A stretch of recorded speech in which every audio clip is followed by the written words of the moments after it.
Olá, usando como base a Lei número 9.504, de 30 de setembro de 1997, que estabelece normas para as eleições, a TV Petrópolis promove uma série de entrevistas. É importante ressaltar que não se trata de propaganda eleitoral antecipada, pois aqui não envolveremos pedido explícito de voto, nem menção à pretensa candidatura, tampouco exaltação das qualidades pessoais dos entrevistados. Todas as entrevistas foram gravadas nos dias 30 e 31 de julho. Os entrevistados terão 15 minutos para responder 10 perguntas elaboradas pela nossa equipe. Hoje entrevistamos Ramon Melo, do Avante, petropolitano, advogado, professor, pai e casado com a fisioterapeuta Terezinha. Trabalhou no comércio e na indústria de Petrópolis e como assessor jurídico do deputado estadual Luiz Paulo. Ramon foi responsável pela formulação do processo de impeachment contra Wilson Witzel.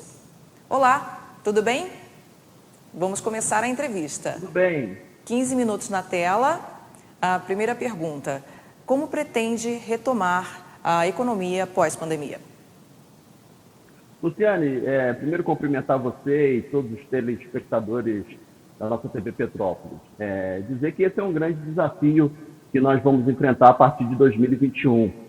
Mas nenhum desafio para mim é tão preocupante, porque eu costumo dizer que eu não dormi e acordei querendo ser candidato. Eu estou preparado para ser prefeito. E nesse sentido, o que nós vamos oferecer para a cidade, primeiro, é um prefeito decente, trabalhador, que possa andar nas ruas de cabeça erguida e, dessa forma, criar um ambiente muito favorável para que as pessoas que queiram investir na nossa cidade possam investir.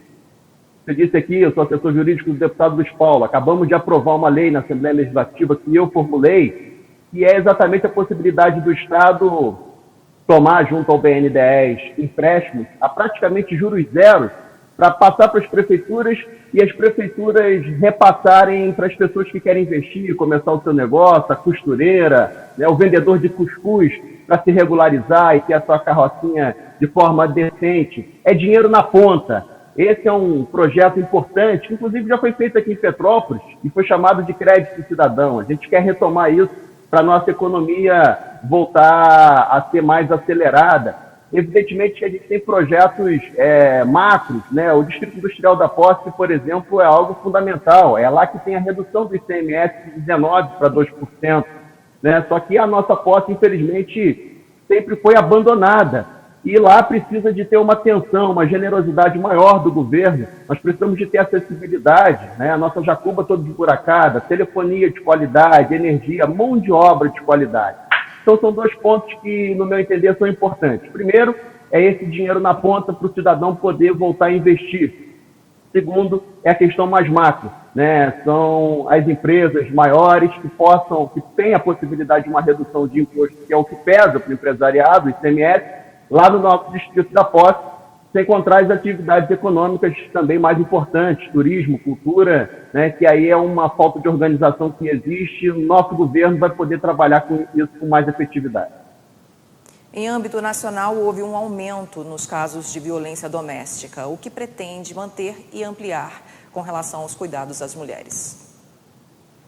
Ô Luciane, eu tenho dito que eu vou ser um prefeito que vou liderar a segurança pública na nossa cidade.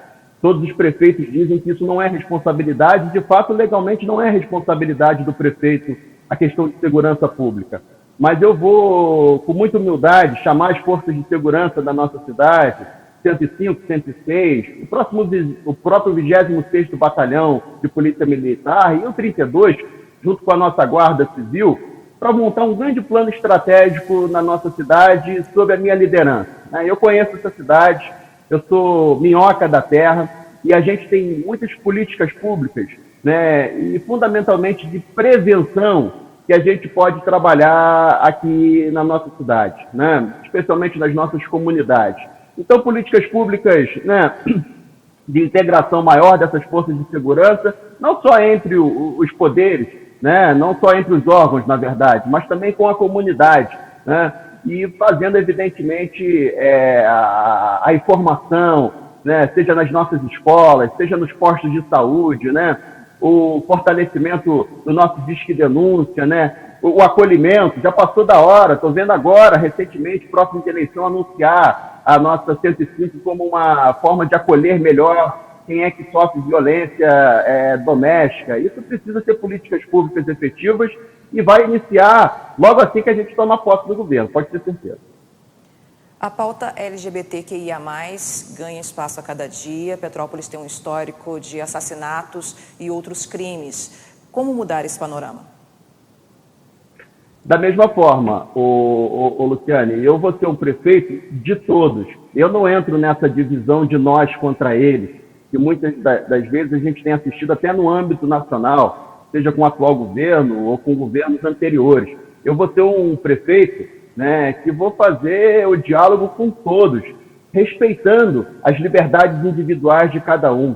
E é nesse sentido que a gente vai valorizar o ser humano, independente da sua escolha, da sua opção sexual. E é esse tipo de informação que a gente precisa levar para a nossa comunidade.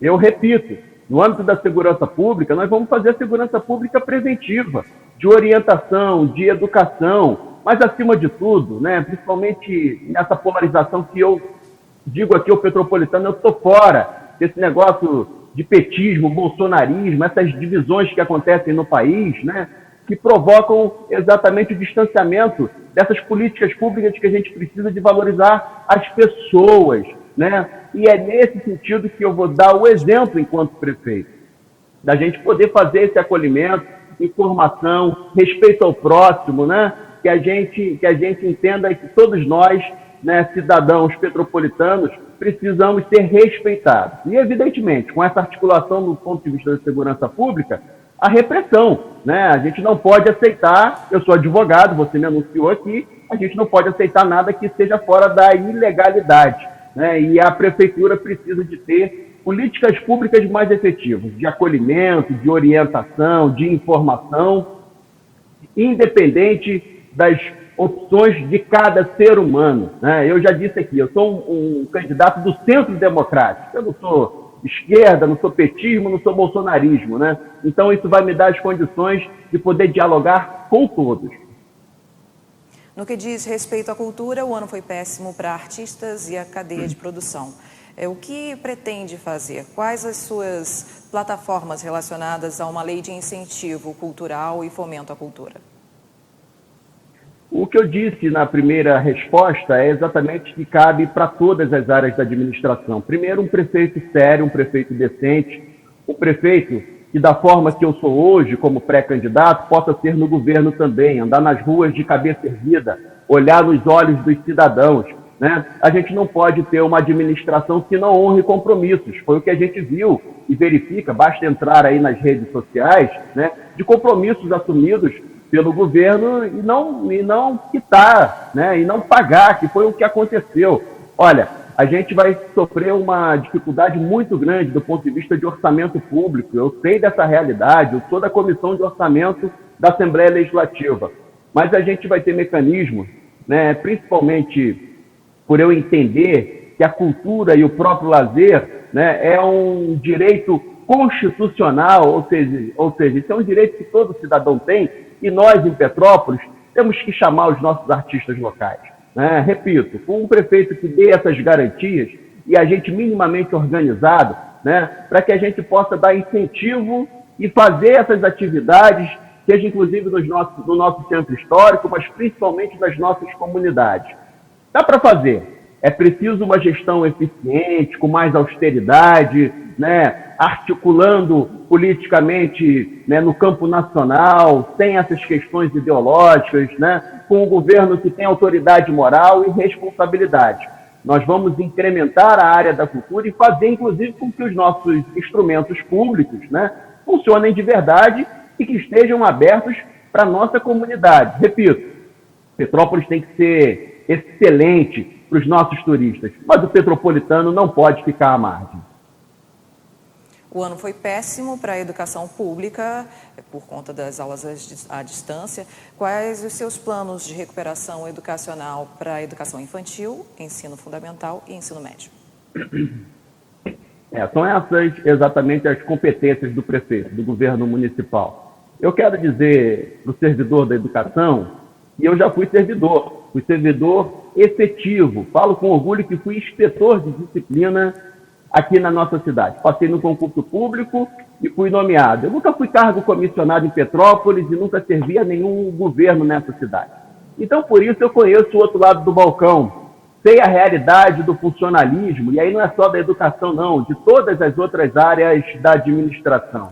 Olha, primeiro é exatamente, né, essa conversa franca e direta com o funcionalismo. Né? A gente vive, repito, um momento muito difícil do ponto de vista orçamentário, mas a gente pode fazer muita coisa. Eu, por exemplo, lembro muito bem qual era a proposta inicial do Frei Memória, aquele prédio próximo à Câmara de Vereadores que abriga a Secretaria de Educação. Ali é um espaço de qualificação dos nossos funcionários, de integração, de modernização, né, para que a gente possa ter a nossa rede mais avançada, mais evoluída. Né? O respeito ao próprio funcionalismo, eu não vou assumir compromissos que eu não vou conseguir cumprir. Né? Esse é o tom da política diferente que a gente quer propor. Né? O próprio acolhimento, e aí falando, né, com as nossas crianças, com os nossos adolescentes, nós estamos passando um problema seríssimo dessa pandemia, né? O que os nossos jovens e as nossas crianças estão passando nos seus lares não está no gibi. Vai caber à administração e eu vou estar lado a lado com os servidores da educação para fazer o acolhimento. A escola tem que ser uma extensão, né, da casa dessas crianças, para que a gente possa dar um ambiente, inclusive, muito mais saudável, além de toda a questão de infraestrutura.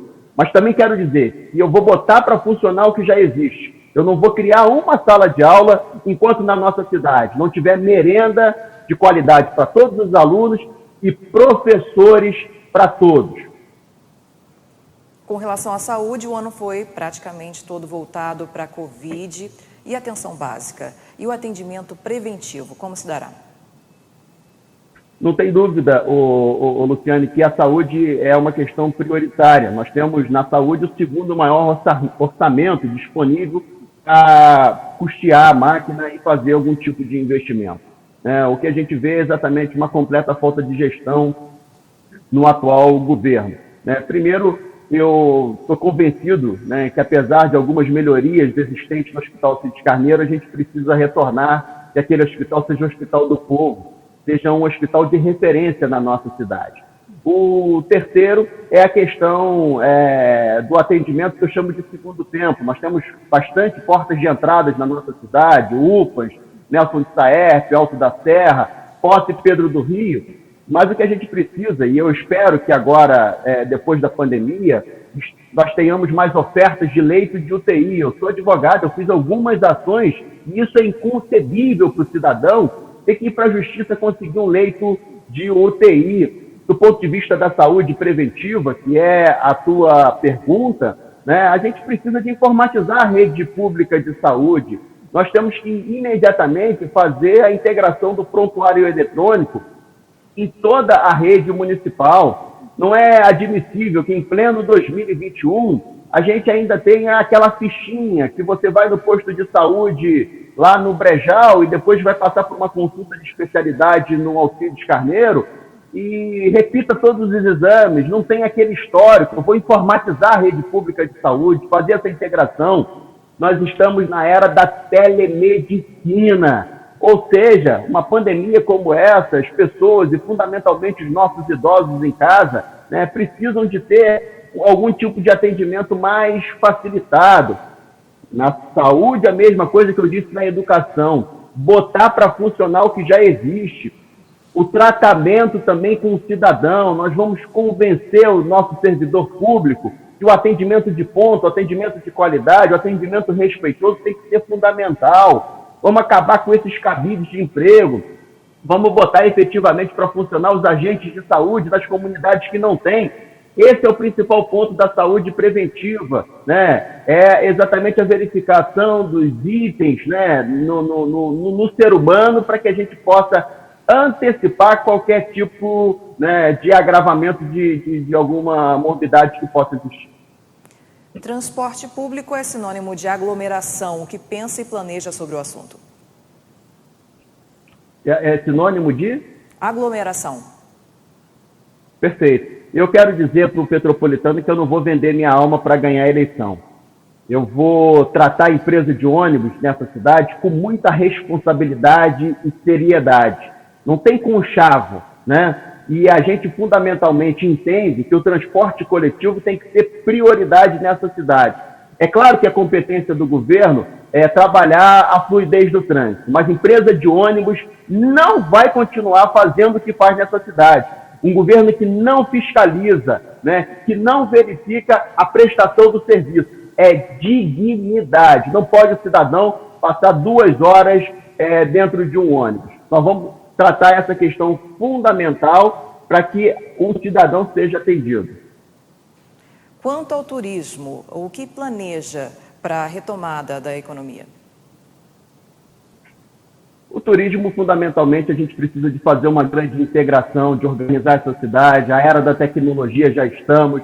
O turista que chega aqui tem que entrar no pórtico e receber imediatamente um aplicativo para saber quais são as opções de lazer que ele tem aqui e de visitação, fazer a integração do turismo ecológico e rural. Os 15 minutos foram esgotados, né? A gente ia terminar de falar sobre turismo, habitação e emprego. Eu quero agradecer a sua participação. Eu conversei com Ramon Melo. Luciane Fortunato para o Jornal Panorama.